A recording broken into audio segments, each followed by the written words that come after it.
Video చూసేటటువంటి మిత్రులందరికీ నమస్తే. మరి దాదాపుగా జూన్ 29కి వచ్చేసినాం మనం. కేవలం మనకున్నటువంటి సమయం జూలై మాత్రమే. ఎలా తిరిగి ఆగస్టు 15వ తారీఖు 100% మనకు ఆంధ్రప్రదేశ్‌లో పోలీస్ కానిస్టేబుల్ మరియు సబ్ ఇన్స్‌పెక్టర్ ఉద్యోగాలకు నోటిఫికేషన్ వెలువడేటువంటి అవకాశం ఉంది. మరి ఉన్నటువంటి ఇంత తక్కువ టైంలో మరి ఏపీ పోలీస్ కానిస్టేబుల్ సంబంధించి గాని, సబ్ ఇన్స్‌పెక్టర్ పోస్టులకు సంబంధించి గాని పోస్టులు పెంచేటటువంటి అవకాశం ఉందా? అలాగే వయోపరిమితికి సంబంధించి ప్రభుత్వం ఏమైనా నిర్ణయం తీసుకునేటువంటి అవకాశం ఉందా? మరి ఈ సమయంలో అభ్యర్థులు ఎవరైతే ఉన్నారో పోలీసు ఉద్యోగాలు సాధించాలని చెప్పేసి ఈసారి ప్రిపేర్ అవుతున్నటువంటి అభ్యర్థులు గాని, గతంలో ఒక 0.5 మార్క్స్‌లో గాని, 1 మార్కులో గాని, ఏజ్ విషయంలో గాని, మిగిలిన ఏ సంబంధమైనటువంటి విషయాల మీద మిస్ అయ్యి, ఈసారి ఉద్యోగం కన్ఫర్మ్‌గా కొట్టాలి. కానీ పోస్టుల సంఖ్య తక్కువుంది అని చెప్పేసి బాధపడేటువంటి అభ్యర్థులు ఎవరైతే ఉన్నారో, వారిప్పుడు ఏం చేయాలి అనేటువంటి విషయాలన్నీ గూడా ఈ వీడియోలో డిస్కస్ చేసేటటువంటి ప్రయత్నం చేద్దాం. వీడియోని ఎక్కడ స్కిప్ చేయొద్దు. అలాగే వీడియో ఆఖరిలో గూడా ఒక 2 నిమిషాలు మీకు చాలా అతి విలువైనటువంటి సమాచారం గూడా తెలియజేసేటటువంటి ప్రయత్నం చేస్తాను కాబట్టి దయచేసి వీడియోని ఎక్కడ స్కిప్ చేయవద్దు. అలాగే వీడియో పూర్తిగా చూడండి. వీడియో గనుక నచ్చినట్లయితే దయచేసి లైక్ చేసి మీకు తెలిసినటువంటి వాట్సాప్ మరియు టెలిగ్రామ్ గ్రూపుల్లో షేర్ చేయండి. ఇక అసలు విషయానికి గనక వెళ్తే ఇప్పుడు ఆంధ్రప్రదేశ్‌లో సెప్టెంబర్‌లో మన యొక్క స్థానిక సంస్థల ఎన్నికలకు సంబంధించి నోటిఫికేషన్ వెలువడేటటువంటి అవకాశం ఉంది. మరి సెప్టెంబర్‌లో నోటిఫికేషన్ వస్తుంది. మనకు ఆగస్ట్‌లో పోలీస్ నోటిఫికేషన్ ఉంది కాబట్టి, ఆ యొక్క స్థానిక సంస్థలు ఎలాగో మనకు ఎటువంటి అడ్డంకి కాదు కాబట్టి, ఇటువంటి సమయంలో మనం ప్రభుత్వాన్ని గనక డెఫినిట్‌గా మన యొక్క డిమాండ్‌ని గాని, మన యొక్క హక్కుల గురించి గాని, మనం ప్రభుత్వానికి గనక ఒక విధానం ద్వారా మనం గనక తెలియజేసినామంటే డెఫినిట్‌గా పోస్టులు పెరిగేటటువంటి అవకాశం ఉంది. అది పోస్టులైనా అయ్యుండొచ్చు, ఏజ్ విషయమైనా అయ్యుండొచ్చు.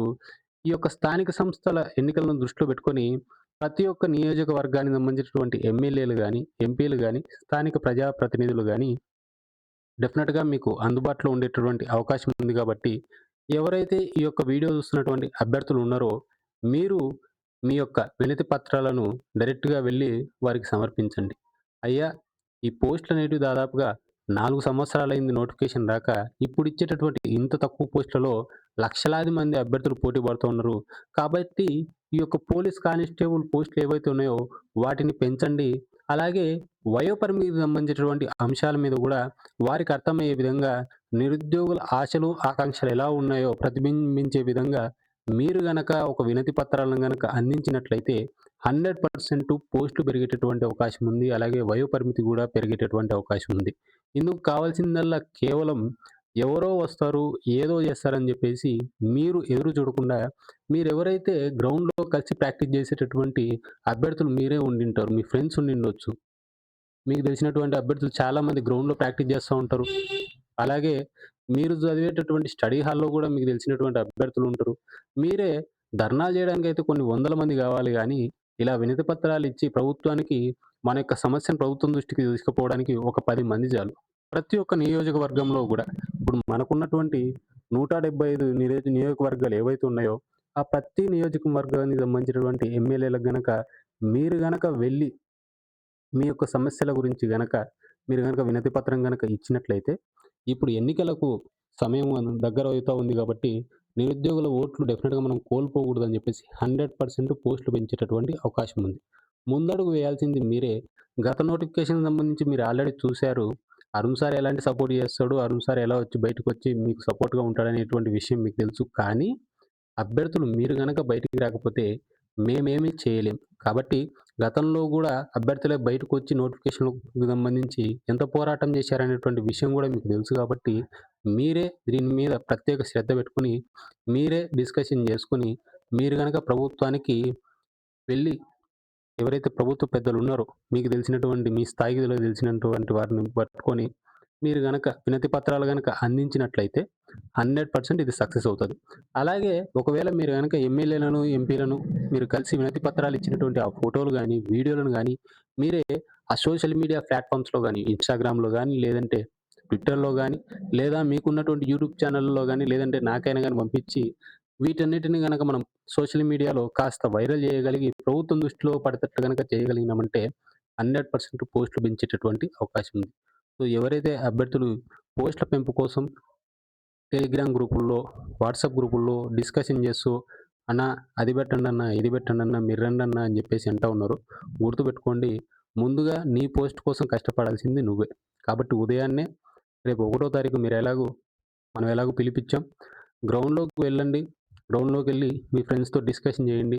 ఒక మంచి వినతి పత్రం రాసుకుందాం. మన యొక్క స్థానిక ఎమ్మెల్యేని గాని, ఎంపీని గాని, లేదంటే మీకు తెలిసినటువంటి రాజకీయ పార్టీలకు సంబంధించినటువంటి ప్రజాప్రతినిధులను గాని కలవండి. మీ యొక్క సమస్యల గురించి వారికి అర్థమయ్యే విధంగా చెప్పండి. 100% పోస్టులు పెరిగేటటువంటి అవకాశం ఉంది. ఒకవేళ మీరు గనక ఈ పనులు గనక చేయకపోతే గుర్తుపెట్టుకోండి, వచ్చే నోటిఫికేషన్ కేవలం 1970 పోస్టులతో రావచ్చు. లేదంటే మొన్న వేటూ న్యూస్‌లో చూసినట్టు 2500 పోస్టులతో వచ్చినా ఆశ్చర్యపోవాల్సినటువంటి అవసరం లేదు. కాబట్టి మనకు చేతిలో సమయం ఉన్నప్పుడే డెఫినిట్‌గా ఇటువంటి పనులు చేయండి. నోటిఫికేషన్ పడిన తర్వాత మీకు చదవడానికి, రన్నింగ్ చేయడానికే టైం సరిపోదు. మరి ఆ టైంలో మళ్ళీ ఇవన్నీ గూడా మీరు చేయలేరు గాబట్టి, మీకు ఈ టైంలో మీ చేతిలో బాలుంది గాబట్టి 100% చేయండి. స్థానిక సంస్థల ఎన్నికలున్నాయి గాబట్టి ప్రభుత్వం గూడా మనకి సానుకూలంగా స్పందించేటటువంటి అవకాశం ఉంది. అలాగే ఎవరైతే వీడియో చూస్తున్నటువంటి అభ్యర్థులు ఉన్నారో, వారిలో చాలామంది నాకు తెలిసినంత వరకు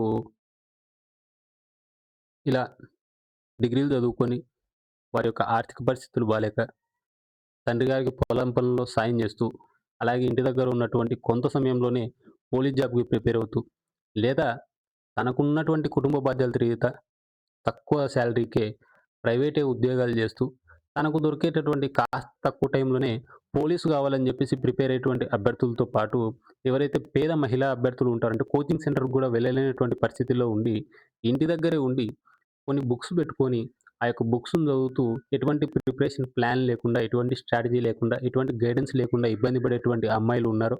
అలాగే పెళ్ళై కుటుంబ బాధ్యతలు నిర్వహిస్తూ, తను పెళ్లి గాకముందు కన్నటువంటి కల ఏదైతే పోలీస్ యూనిఫార్మ్ నా ఒంటి మీదకి రావాలి, నేను పోలీస్ గావాలి అని జెప్పేసి అప్పట్లో ప్రిపేర్ అయ్యి, పెళ్లి అయ్యి కుటుంబ బాధ్యతలు నిర్వహిస్తున్నప్పుడు గూడా తన యొక్క కలను చంపుకోలేక, తనకు దొరికేటటువంటి అత్యంత తక్కువ టైంలో ప్రిపేర్ అయ్యి, ఇన్ని లక్షల మందిలో పోటీ పడాలి అని ప్రిపేర్ అవుతున్నటువంటి గృహిణులకు మీ అందరికీ చెప్తా ఉన్నా, మీలాంటి వాళ్ళు కొన్ని లక్షల మంది ఉన్నారు.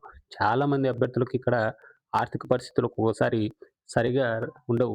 అలాగే వారికి తక్కువ టైం అనేది కూడా దొరుకుతుంది. ఎందుకంటే వీళ్ళెవరైతే ఉంటారో వీరి యొక్క కుటుంబ బాధ్యతల నేపథ్యం గాని, వీరికున్నటువంటి ఆ పని ఒత్తిడి గాని, లేదా వారి కుటుంబాలకు వీరు సంపాదించేటటువంటి ఆ తక్కువ సంపాదనైనా వారికి ఆ యొక్క కుటుంబానికి ఎంత అవసరమో తెలిసుంటది కాబట్టి వీళ్ళు పని చేస్తా ఉంటారు, ఉద్యోగాలు చేస్తా ఉంటారు, వాళ్ళ యొక్క కుటుంబ బాధ్యతలు నిర్వహిస్తా ఉంటారు. వీరికి చాలా తక్కువ టైం దొరుకుతూ ఉంటది. వీళ్ళు ఎవరైతే ఉన్నారో ఇటువంటి వాళ్ళు చాలామంది నా యొక్క అంటే నేను గతంలో ప్రిపేర్ చేసినప్పుడు గూడా నా దగ్గర ఇలాంటి వాళ్ళు ఎవరైతే ప్రైవేట్ జాబ్ చేస్తూ గాని, చిన్న చిన్న ఉద్యోగాలు చేస్తూ గృహిణులు గాని చాలామంది అభ్యర్థులు నా దగ్గర ప్రిపేర్ అయ్యి ఉద్యోగాలు కొట్టినటువంటి వాళ్ళతో గూడా నేను సంప్రదించిన తర్వాత నాకనిపించినదేందంటే, ఇక్కడ దాదాపుగా గత నోటిఫికేషన్ మనం గనక పరిశీలిస్తే దాదాపుగా 4,90,000 మందికి పైగానే ప్రిలిమ్స్ ఎగ్జామ్ అనేది రాసినారు. ఇందులో క్వాలిఫై అయినది కేవలం 90,000 మంది మాత్రమే. అంటే దాదాపుగా 4,00,000 మంది డిస్‌క్వాలిఫై అయిపోయారు. నాకు వచ్చినటువంటి ఒక ఆలోచన ఏమంటే, ఇలా ప్రైవేట్ జాబులు చేసుకుంటూ, లేదా పెళ్ళై కుటుంబ బాధ్యతలు నిర్వహిస్తూ, వారికి దొరికేటటువంటి చాలా తక్కువ టైంలో వీళ్ళు ఎవరైతే ఉన్నారంటే పోలీస్ జాబులు డెఫినిట్‌గా సాధించాలి అనేటువంటి ఉద్దేశంలో ప్రిపేర్ అయ్యేటువంటి వారికి మనం ఏం చేయగలం? వీళ్ళకి ఈళ్ళకున్నటువంటి చాలా తక్కువ టైంలో ఒక 90 రోజుల్లో ఒక స్ట్రాటజీని మనం గనక ఏర్పాటు జేసి, గతంలో ఎవరినైతే ఉద్యోగాలు కొట్టించినామో, అలా మనం ఏమైనా కొట్టించగలమా అని జెప్పేసి, నేను నా యొక్క టీమ్‌తో గూడా డిస్కషన్ జేయడం అనేది జరిగింది. యూనివర్సిటీ స్థాయి ప్రొఫెసర్స్ నా దగ్గర ఉన్నారు కొంతమంది. నా యొక్క మిత్రులతో డిస్కషన్ జేసినప్పుడు, మేము ఒక కొత్త కోర్స్‌నైతే ల్యాండ్ జేస్తా ఉన్నాము. ఎవరైతే ఇంటి దగ్గర ఉండి ప్రిపేర్ గావడానికి చాలా తక్కువ టైం ఉండి, ఏం జదవాలి? ఎలా జదవాలి? ఎలా ప్రిపేర్ గావాలి అని సరైనటువంటి గైడెన్స్ లేక ఇబ్బంది పడుతూ, నెక్స్ట్ పోటీలో కొన్ని లక్షల మందితో మేము ఎక్కడ పోటీ పడగలం? మేము పోటీ పడలేం. మనం కనీసం ప్రిలిమ్స్ గూడా క్వాలిఫై కాలేం. పోయిన నోటిఫికేషన్‌లోనే దాదాపు 4,00,000 మంది ప్రిలిమ్సే క్వాలిఫై కాలే. మరి నేనేదో ఇంటి దగ్గర ఉండేటటువంటి గృహిణిని, నా కుటుంబ బాధ్యతలన్నీ తీరిపోయి నాకు దొరికేదే మహా అంటే ఒక 4 గంటలో, మహా అంటే ఒక 5 గంటలో, 6 గంటలు కూడా దొరకదు నాకి. మరి నాకున్నటువంటి ఇంత తక్కువ టైంలో ఇన్ని లక్షల మందితో నేను పోటీ పడి ప్రిలిమ్స్ గట్టెక్కగలనా? నాకు ఎవరైనా గైడెన్స్ ఇస్తే బాగున్ను. ఒక డిఫరెంట్ కోర్స్, ఒక డిఫరెంట్ ప్యాటర్న్‌తోని, ఒక డిఫరెంట్ అనాలిసిస్‌తోని ఎవరైనా సరైనటువంటి గైడెన్స్ ఇస్తే డెఫినిట్‌గా నేను సాధించగలను అని ఎవరైతే కోరుకుంటా ఉన్నారో వారి కోసమే మన యొక్క లక్ష్యం ఆన్‌లైన్ క్లాసెస్ యాప్‌లో జూలై 1వ తారీఖు ఒక కొత్త కోర్స్‌నైతే మీ ముందుకు తీసుకొనొస్తా ఉన్నాం.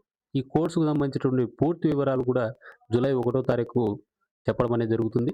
100% ఈ కోర్సు కేవలం ప్రైవేటు ఉద్యోగాలు చేస్తూ, తమ కుటుంబానికి బాసటగా నిలబడుతూ, తమకు దొరికేటటువంటి అతి తక్కువ టైంలో ప్రిపేర్ అయ్యి ఉద్యోగాన్ని సాధించాలి అని కలలుగనేటువంటి యువత కోసం, గృహిణి అయినప్పటికీ కూడా తన కుటుంబ బాధ్యతలు నిర్వహిస్తూనే తను దొరికేటటువంటి చాలా తక్కువ టైంలో తన యొక్క కలను సాధించాలి అని తపడబడేటటువంటి ఆడపిల్లల కోసం ఈ కోర్సును రూపొందిస్తూ ఉన్నాం.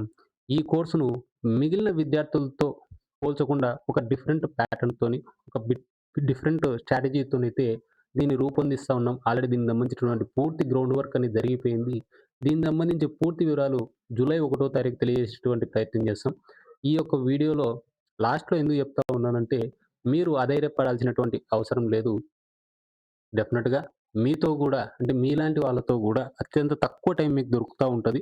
సో, మీరున్నటువంటి ప్రాంతంలోనే హ్యాపీగా మొబైల్‌లో మీరేం చదవాలి, ఎలా చదవాలి, మొత్తానికి సంబంధించినటువంటి ఒక ప్రీ ప్లాన్డ్ స్ట్రక్చర్‌తోని ఈ యొక్క కోర్సును రూపొందించడం అనేది జరిగింది. పూర్తి వివరాలు జూలై 1వ తారీఖు వస్తాయి. అంతవరకు వెయిట్ జేయండి. అలాగే మళ్ళొకసారి చెప్తా ఉన్నాను. మిత్రులారా, ఒకటికి 2 సార్లు గుర్తుపెట్టుకోండి.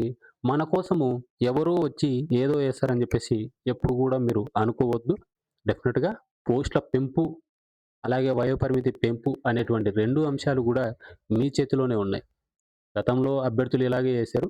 ఈసారి అభ్యర్థులు గూడా డెఫినిట్‌గా ఇదే విధానాన్ని ఫాలో కండి. మనం రోడ్ల మీదకి వెళ్లి ధర్నాలు చేయాల్సినటువంటి అవసరం లేదు. ప్రభుత్వ పెద్దలు చాలా సానుకూలంగానే ఉన్నారు మనకి. హ్యాపీగా వెళ్లి కలవండి, మాట్లాడండి, వినతి పత్రాలు ఇవ్వండి.